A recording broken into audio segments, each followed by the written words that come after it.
Assalamualaikum warahmatullahi wabarakatuh. Kami dari kelompok 6 akan mempresentasikan hasil kerja kami dengan tema meneladani profil guru. Nah, pasti kalian penasaran kan apa aja yang sebenarnya kita teladani dari sosok seorang guru. Langsung aja kita lanjut. Perkenalkan, kami dari kelompok 6 yang beranggotakan 1. Adelia Sekar dengan name K311903. Yang kedua, Azizah Fauziah dengan name K311921.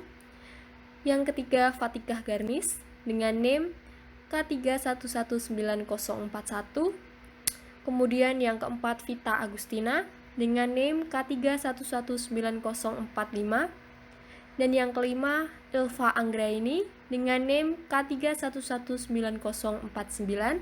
Dan yang terakhir, Reynaldi Akbar dengan name K311967. Nah, di sini kelompok kami akan menyampaikan mengenai yang pertama, pengertian meneladani profil guru, yang kedua, macam-macam meneladani profil guru, ketiga, etika murid terhadap guru, dan keempat, manfaat meneladani profil guru. Selamat membaca dan memahami.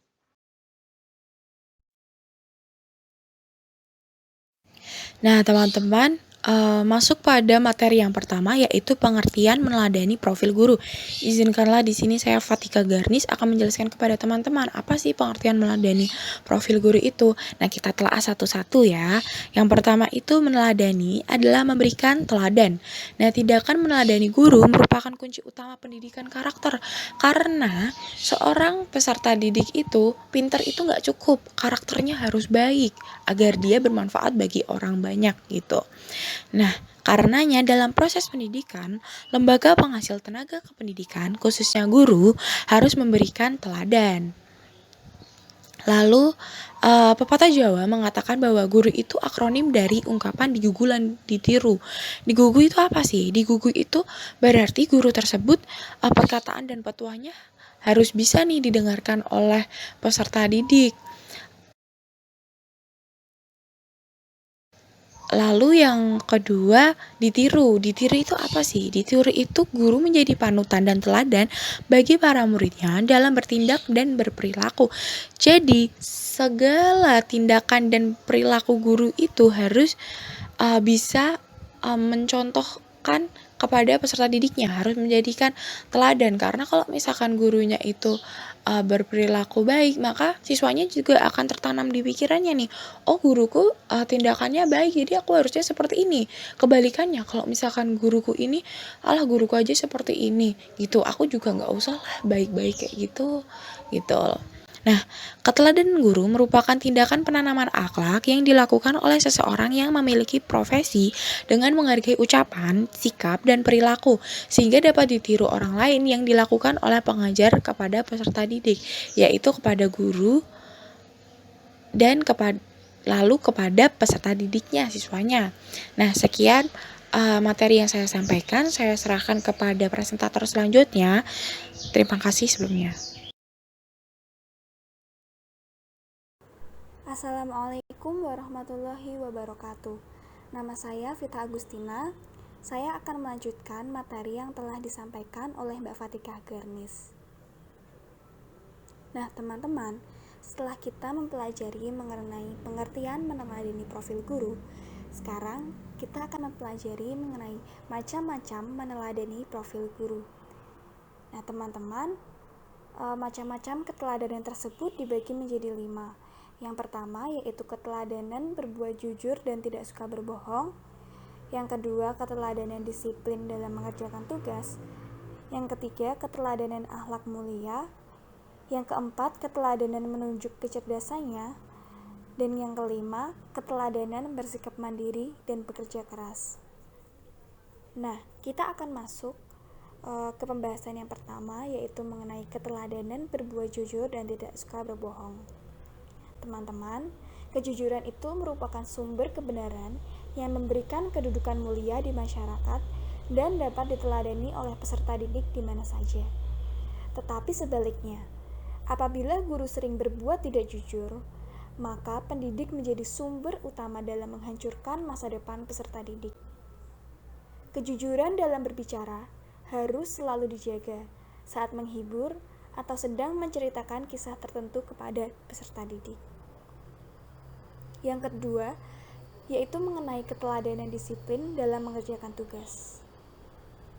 Keteladanan disiplin menjalankan tugas itu tidak hanya dilakukan dalam proses pembelajaran, namun bagaimana guru merancang proses pembelajaran yang di dalamnya membuat pembinaan karakter sehingga dapat menghasilkan peserta didik yang berakhlak mulia.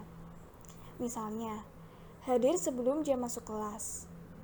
Maka proses pembelajaran akan sesuai dengan alokasi waktu dan menjalankan sholat tepat waktu. Yang ketiga yaitu keteladanan akhlak mulia. Bisa dikatakan sangat naif apabila guru tidak mampu menunjukkan perilaku yang patut dicontoh oleh peserta didiknya. Berbagai tindakan, baik yang bisa ditunjukkan oleh pendidik, yaitu melaksanakan sholat tepat waktu, berdoa untuk memulai dan mengakhiri suatu kegiatan, maupun mengajarkan untuk menghafalkan surat-surat pendek. Yang keempat, yaitu keteladanan menunjukkan kecerdasannya.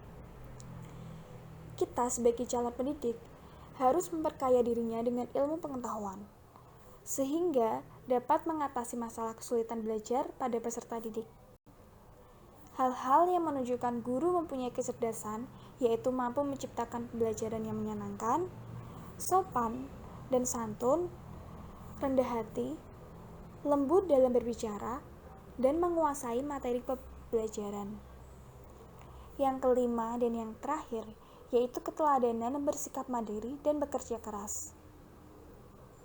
Mandiri dan kerja keras merupakan dua sikap yang saling berkaitan, di mana mandiri berarti tidak mudah bergantung dengan orang lain, sedangkan kerja keras berarti selalu berusaha apabila mengalami kegagalan. Melalui penanaman sikap bekerja keras, otomatis secara perlahan sikap mandiri anak akan tumbuh dengan sendirinya. Terima kasih. Materi akan dilanjutkan, yaitu etika murid terhadap guru. Oke, di sini saya akan menjelaskan mengenai etika murid terhadap guru. Ada beberapa contoh etika murid terhadap guru. Di antaranya adalah sebagai berikut. Yang pertama, seorang murid hendaklah hormat kepada guru, mengikuti pendapat dan petunjuknya. Yang kedua, seorang murid hendaklah memberi salam terlebih dahulu kepada guru apabila menghadap atau berjumpa dengan beliau. Yang ketiga, seorang murid hendaklah memandang gurunya dengan keagungan dan meyakini bahwa gurunya itu memiliki derajat kesempurnaan, sebab hal itu lebih memudahkan untuk mengambil manfaat dari beliau. Oke, di sini saya akan menjelaskan mengenai etika murid terhadap guru yang selanjutnya, yaitu seorang murid hendaklah mengetahui dan memahami hak-hak yang harus diberikan gurunya dan tidak melupakan jasanya. Yang kelima, seorang murid hendaklah bersikap sabar jika menghadapi seorang guru yang memiliki perangai kasar dan keras. Yang terakhir, seorang murid hendaklah duduk dengan sopan di hadapan gurunya, tenang, merendahkan diri, hormat sambil mendengarkan, memperhatikan, dan menerima apa yang disampaikan oleh gurunya. Untuk materi selanjutnya adalah manfaat meneladani profil guru. 1. Ilmu yang diperoleh akan menjadi berkah dalam kehidupan kita. Kedua, akan lebih mudah menerima pelajaran yang disampaikan.